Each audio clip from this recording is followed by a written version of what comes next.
Você sabia que você pode estar cometendo o mesmo pecado que os sacerdotes cometeram há muitos anos, quando Jesus nasceu aqui na Terra?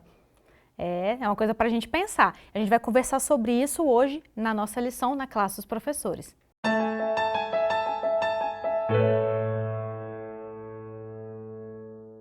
Hoje a gente vai estudar a lição de número 10, que tem como título O Verdadeiro Josué. Mas para a gente começar, vocês sabem que a gente sempre começa com uma oração, então eu vou pedir para o nosso pastor Wesley, que é o pastor aqui da Igreja Adventista do Lago Sul, para ele abrir para a gente com uma oração, por favor. Oremos. Querido Pai, mais uma vez obrigado, uma nova semana e também uma oportunidade grande de andarmos contigo através do estudo da tua palavra. Ilumina a nós que estamos aqui trazendo essa nossa perspectiva da lição e também cada um daqueles que estão acompanhando de casa. É a nossa oração em nome de Jesus. Amém. Amém. Muito bem. O Verdadeiro Josué é o título da lição dessa semana. E a gente sabe, a gente vem estudando aqui, né? A gente já falou isso em várias outras lições, que todas as histórias, né, e as lições que a gente aprende nos livros da Bíblia, e nas histórias contadas na Bíblia, elas têm aplicações para aquela época e elas também têm aplicações, na maioria das vezes, para os dias de hoje, né? Então são lições com várias aplicações que a gente pode trazer para a nossa vida. E, e aí a gente começa aqui na lição de domingo, né? O título da lição de domingo é Tipologia Bíblica. Na Bíblia, muitas vezes, quando a gente está lendo, né, alguns versos, eles falam sobre tipo e antítipo. E aí a gente pode ficar meio confuso sem saber o que isso significa. E aí, quem vai trazer essa explicação para a gente agora, né, é o Rômel, que é um dos nossos professores, que está aqui com a gente hoje, que é membro ali da Igreja Adventista, da Igreja Central de Brasília. Você explica para a gente, Rômel, por favor, o que significa tipo e antítipo? Pois é, tipo e antítipo são figuras de linguagem utilizadas aí na literatura bíblica, né, que mostram uma espécie de ilustração, né, que você tem o tipo, que é um acontecimento em um determinado momento, e o antítipo, o seu cumprimento em um outro momento futuro, né. Então, por exemplo, a gente tinha os sacrifícios dos cordeiros ali no ritual do santuário, né, aquele sacrifício era um tipo para o antítipo, que seria no futuro, o sacrifício de Jesus na cruz e tal, com esse cumprimento dessa profecia, dessa ilustração de uma linguagem, né? Muitas vezes isso foi utilizado como recurso para que se pudesse entender ali aquela mensagem da salvação, apontando para um cumprimento futuro e trazendo então essa possibilidade de uma comunicação melhor com elementos mais próximos da compreensão das pessoas, né? E assim podendo comunicar verdades espirituais, né? Mais ou menos como os recursos de comunicação que a gente utiliza hoje, né, para pregar o evangelho, falar das verdades espirituais. Então, é nessa linha aí que entra a tipologia bíblica. Entendi. E uma coisa interessante é porque, assim, quando a gente fala, né, de simbologia, uma coisa que acontece muito, né, pastor, é as pessoas começarem a trazer as próprias interpretações. Aí abre lá, lê, aí traz interpretações, né, muito doidas. Aqui no Brasil a gente teve aquele episódio do pastor do pega a mulher e adultera, né, que aí começou, né, até um pastor começou a ter relação com as esposas dos fiéis, porque ele abriu um verso lá e pegou e, pega a mulher adultera. No E aí meu foi acento, né? e aí foi o Adúltera. jornalista que foi entrevistar falando assim: "Não, mas pega a mulher adúltera, né, com acento, e faz isso, isso e isso", e o pastor: "Eita, é mesmo, né?". Temos um E aí problema. e aí a gente cai nesse como que a gente faz para não cair nesse tipo de erro, de querer justamente ficar enxergando tipos e antítipos, e ficar trazendo as interpretações da nossa cabeça para a Bíblia? É isso, é extremamente atual. Nós somos vivemos num país onde a gente tem uma grande dificuldade com a educação básica. Então, às vezes, até mesmo o português já é difícil. Agora, quando a gente estuda a Bíblia, a gente sabe que a língua materna, as línguas que foram usadas, o hebraico, o aramaico e o grego, tem outra estrutura, tem outra maneira de se estudar. A lição faz aqui um alerta, inclusive para nós também, que já estamos no meio adventista há mais tempo. Essas interpretações da Bíblia, elas não podem ser de acordo com aquilo que eu acho.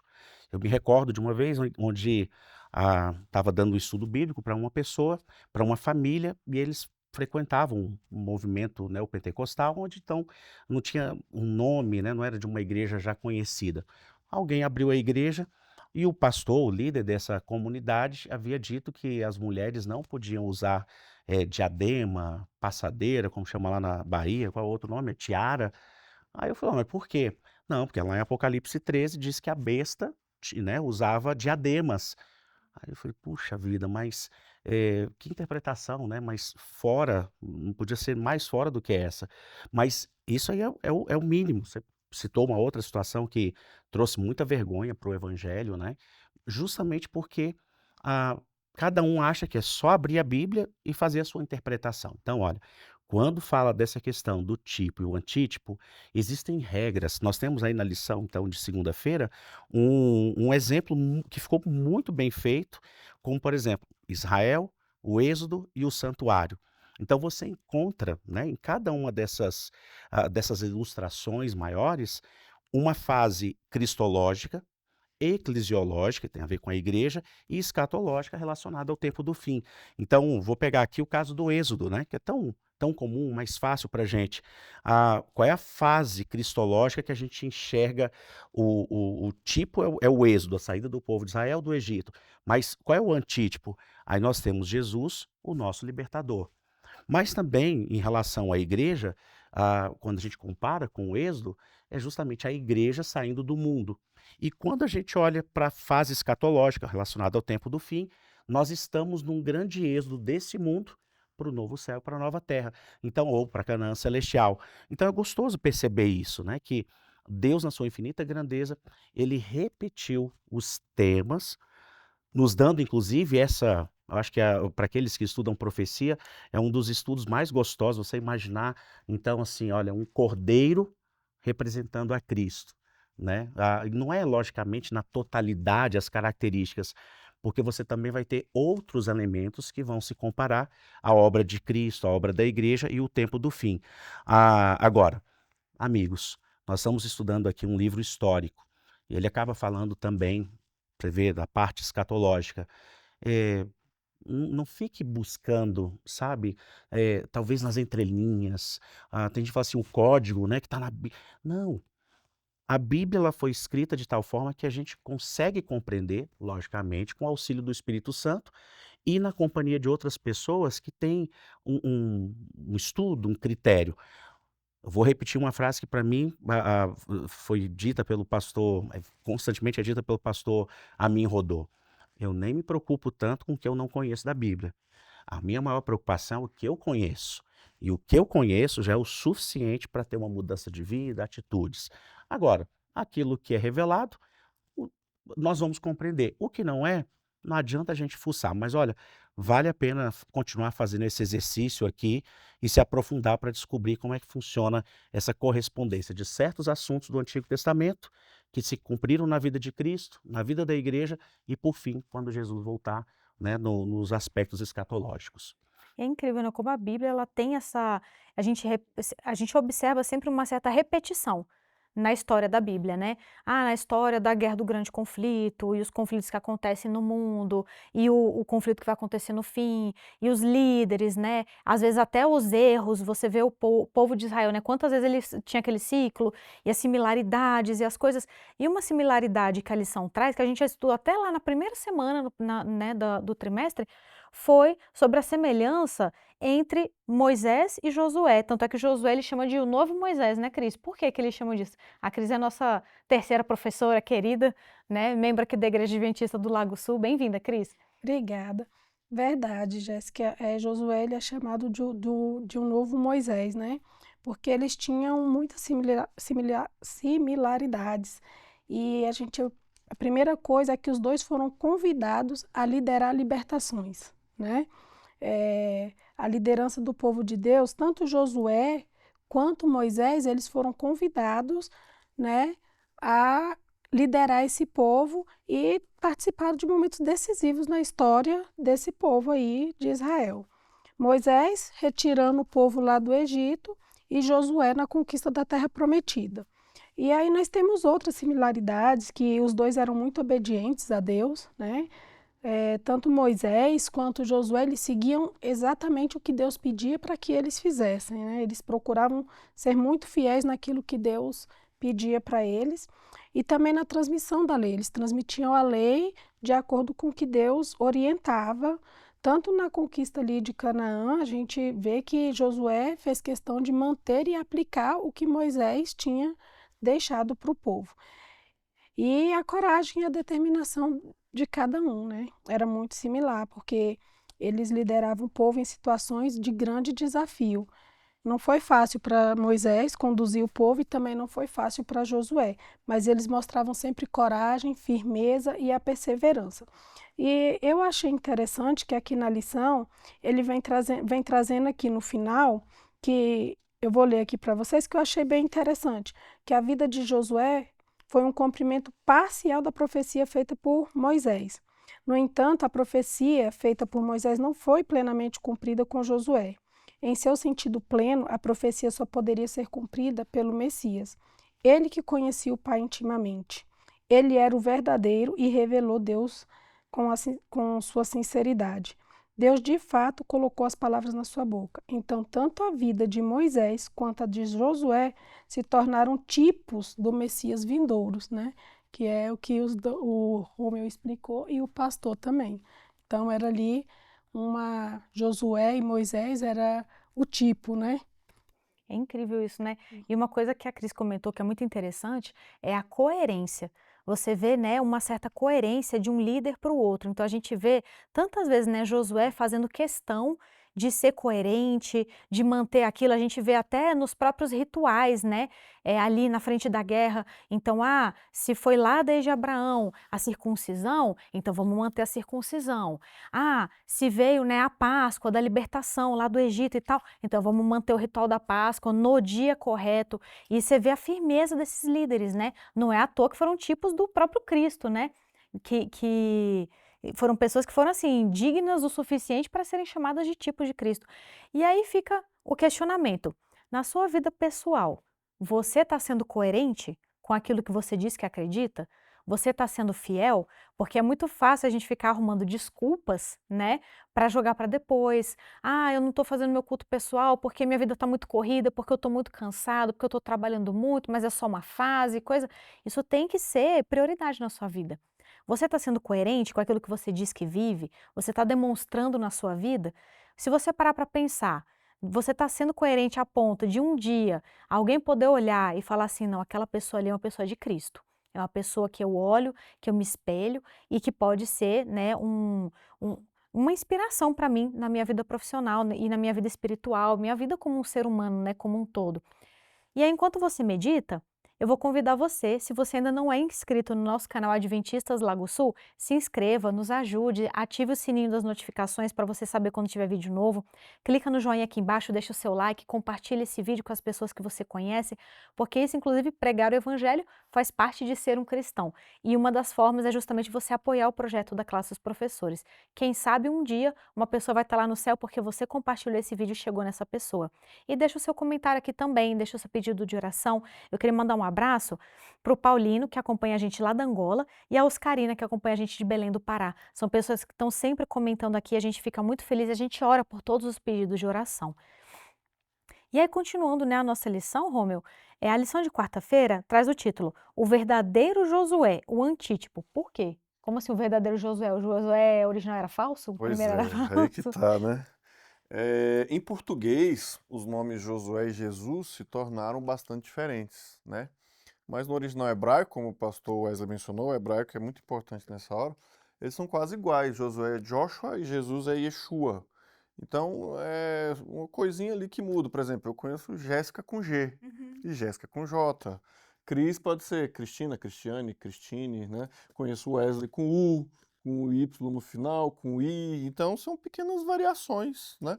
E Jesus, então, é o mesmo nome. E curiosidade, outros nomes da Bíblia são o mesmo, né? Jacó e Tiago. Ficou muito diferente em português, né? Jacobos, foi virando o mesmo nome ali e tem essas diferenciações. Então Jesus, se você for observar, ele é o antítipo do tipo Josué e ele tem muitas coisas em comum no decorrer da sua história com esse aspecto do cumprimento de várias coisas semelhantes a toda aquela missão ali de Josué e aquele aspecto que ele tinha com relação às suas batalhas, às suas atividades, aos momentos que ele enfrentou ali.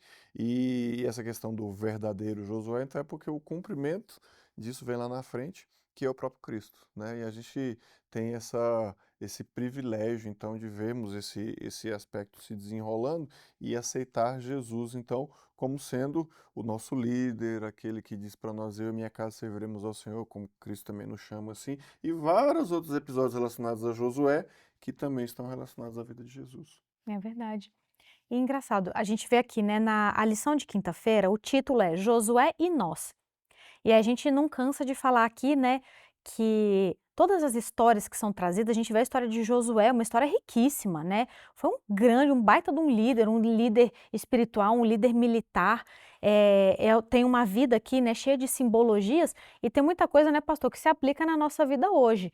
E não só hoje, tem coisa que ainda está vindo para o futuro, né? Sim, olha que interessante, né? Se Josué era um tipo de Jesus, e nós devemos ser imitadores de Cristo, então a lição está fazendo esse trabalho, né? Esse Josué em nós, tanto, lógico, a pessoa de Josué, o personagem bíblico, e ele, o Josué, como um tipo de Jesus. O que que a gente vai vendo assim de semelhanças e diferenças? Então, Josué, ele teve que liderar o povo, enfrentou uma série de batalhas no campo físico, né? Lógico que também essas batalhas, de certa forma, tinham questões espirituais, porque imagina ele orando, pedindo, né, o cuidado de Deus ao ponto do anjo do Senhor aparecer para ele. Então, tinha também nuances espirituais, mas a batalha, via de regra, era física. A nossa batalha hoje, que também temos, ela já é mais no campo espiritual, o que também não quer dizer que vira e mexe a gente tem um momento onde o físico, né, o emocional acabam entrando na jogada. E olha que essa lição de quinta-feira faz aqui uma série de comparações, eu separei só uma. Por exemplo, Josué 7, nós temos ali o momento em que Acã, ele é pego, né, na sua mentira, no que ele havia feito. E em Atos capítulo 20, versículo 32, nós temos uma ordem da parte de Deus semelhante. Então, a história, de novo, ela vai se repetindo, mas com nuances diferentes, mas dando sempre o mesmo sentido. Obediência, a confiança. E por ocasião da segunda vinda de Cristo, o que nós vamos ter é isso, também temos um correspondente.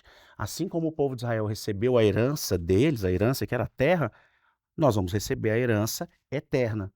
Assim como o povo de Deus ali, sob os cuidados de Josué, receberam então a recompensa, nós também vamos receber a recompensa celestial. Assim como o povo de Israel, nas suas batalhas, então eles conquistaram e receberam Jerusalém, nós vamos receber a nova Jerusalém, né? E uma coisa que é também comum é que tantos inimigos lá no passado foram eliminados, ainda que não totalmente, né? Porque é um tipo, é apenas uma ilustração, mas por ocasião da volta de Cristo, todos os nossos inimigos serão então derrotados, serão eliminados e o pecado nunca mais vai se levantar. Uma sugestão que eu deixo a partir de uma lição como essa é assim: quando você estiver estudando a Bíblia, se coloque no lugar dos personagens. Isso vai dar uma vivacidade, uma maneira diferente de você ver a Bíblia. Então, numa história como a de Josué e Acã, né, coloque-se no lugar do líder. Leia a história pensando em você como Josué. O que você faria? Como você faria? Depois volta, continua lendo de novo a história, mas agora como Acã. Qual seriam as possíveis reações? Leia novamente a história e se coloque como, por exemplo, a família do próprio Acã. Então, a Bíblia vai tomando sabe, uma realidade diferente para a gente. Mas o fato é, Josué, que inclusive preciso até destacar isso, o caráter de Josué, ele acaba aparecendo, né, nas histórias. E realmente a gente percebe que ele tinha um caráter semelhante ao de Jesus, né? A integridade, o aspecto da missão, a dependência, e nós também somos convidados hoje a imitar o Josué, que foi um tipo, porque ele já representava então o nosso Josué, né, o verdadeiro, que é Cristo Jesus. Amém. E uma questão que a lição traz, né, na sexta-feira, que foi até, né, o motivo assim do gancho do vídeo, do início do vídeo, é que Cristo, na sua época, quando ele veio aqui para esse mundo, a maioria não o recebeu, né? A gente vê que, inclusive, quando ele era bebezinho, né, que ele foi dedicado ali no templo, tinham as profecias. E quem estava estudando as profecias foi atrás. A gente vê os reis magos, né, os pastores, pessoas que estavam olhando, estavam estudando, estavam buscando, reconheceram. Então, ferramentas eles tinham para reconhecer que Jesus estava vindo. E eles escolheram não aceitá-lo. E a gente corre o risco hoje, né, Cris, de cair nesse mesmo engano, porque ele vai vir de novo. E da mesma forma que ele veio da primeira vez, infelizmente a gente pode cair no erro de, na sua segunda vinda, a gente também tá cego quando ele vier deixar passar. Como é que a gente faz para não cair num erro desse? Verdade, Jéssica. O povo se achava tão preparado para reconhecer quando ele chegaria, que ficaram presos em alguns rituais, em algumas coisas e não reconheceu mesmo quando de fato ele chegou, né? Porque eles estavam esperando outra coisa, né? Alguém, como vai um bebê? Não, eles estavam esperando um bebê que nasceu num lugar tão simples, Eles né? Eles estavam colocaram as expectativas deles ali, né? bem alta, né? Então, como que pode? E hoje a gente também pode cair nisso, porque é uma coisa assim, eu sou adventista de berço e desde pequeno eu escuto dizer que Jesus vai voltar. E ele ainda não voltou.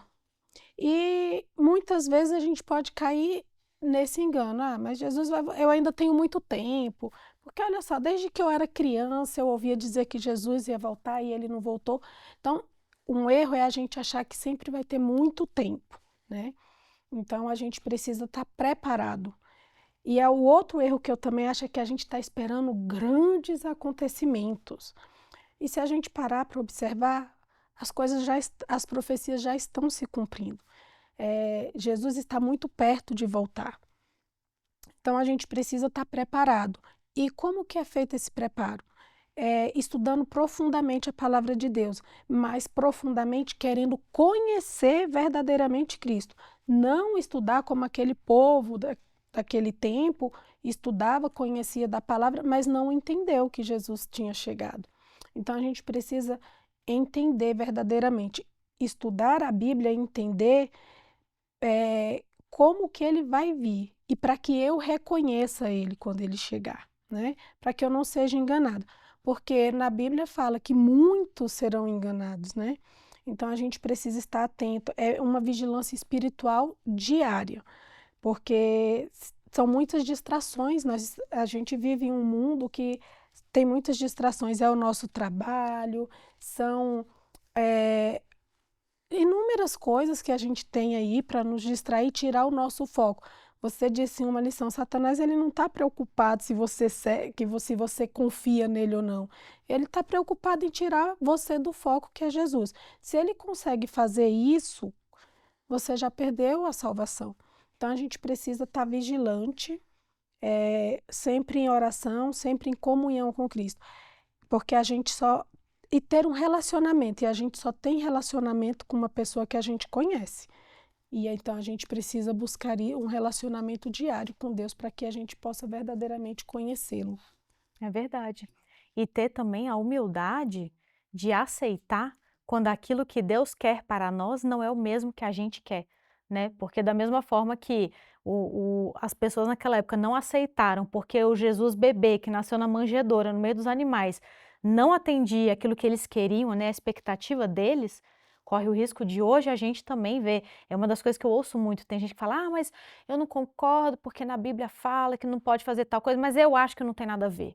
Mas eu acho que não tem problema nenhum, mas eu acho que isso não é ponto de salvação, mas eu acho que... Então a gente tem que se esvaziar do eu, porque se tem um ser nesse mundo que é hiperinflado no eu, é o inimigo, é Satanás. E a última coisa que a gente quer é ser parecido com Satanás. Então se nós temos um inimigo que é inflado no eu, e temos um Deus que se esvazia do eu a ponto de se entregar na cruz para salvar um pecador, a gente tem que parar para pensar o que a gente está fazendo da nossa vida. Porque pelos vossos frutos, né, vos conhecereis. Então, você tem que ver o que está acontecendo na sua vida, quais são as suas prioridades. Se você, quando você vai ler a Bíblia, o seu primeiro instinto é querer proteger aquilo que você está fazendo de errado e falar, ah, mas eu acho que não tem problema nenhum. Ou se você está realmente estudando com o coração aberto e falar, isso aqui eu vou ter que mudar. Senhor, me ajuda, porque o Senhor sabe que isso aqui para mim é uma dificuldade, eu vou precisar do teu auxílio para eu largar isso aqui, para eu chegar nas mansões celestiais. A gente tem que lembrar que o céu, ele não é personalizado para cada pessoa, é um dos enganos de Hollywood, né? De que o céu vai ser personalizado. Então, eu que gosto de cavalo, o céu vai ser cheio de cavalo. Aí a pessoa que gosta de criança, o céu vai ser cheio de criança. A pessoa que gosta, sei lá, de flores, o céu vai ser cheio de flores. O céu é um só. E é a gente que tem que educar o nosso gosto e manejar as nossas expectativas para a gente, inclusive, chegar lá e apreciar aquilo que Deus preparou para nós. E, inclusive, é o que vai fazer a gente feliz, né? Deus conhece a gente muito melhor do que nós mesmos. Então, para a gente encerrar, Rômio, você faz uma oração para a gente, por favor? Claro, vamos orar. Querido Deus, nós te agradecemos, ó Pai, por mais esta oportunidade que tivemos de estudar esse tema, essa lição tão importante, tão interessante, com vários recursos de aprendizado, de comunicação, de interpretação, e que possamos nos apegar cada vez mais e mais ao Senhor e buscarmos o conhecimento que vem de Ti, ó Deus. Nos ajuda a estarmos sempre atentos para tudo que se passa ao nosso redor e a buscarmos compreender a Tua palavra, termos comunhão com o Senhor e compartilharmos isso com os que estão ao nosso redor. Continua abençoando nesse ministério, abençoa cada um dos que estão nos assistindo, que virão nos assistir também no futuro e também a apresentação desta lição em nossas igrejas. É o que nós pedimos e te agradecemos em nome de Jesus. Amém. Amém. Não se esqueça, a classe dos professores não substitui o estudo diário da sua lição. Então, todo dia de manhã, quando você acordar, pega sua Bíblia, pega sua lição, vai se encontrar com Cristo, vai ter o seu momento com Ele, que Ele está lá te esperando. Muito obrigada por nos acompanhar, a gente espera você semana que vem para mais uma classe dos professores.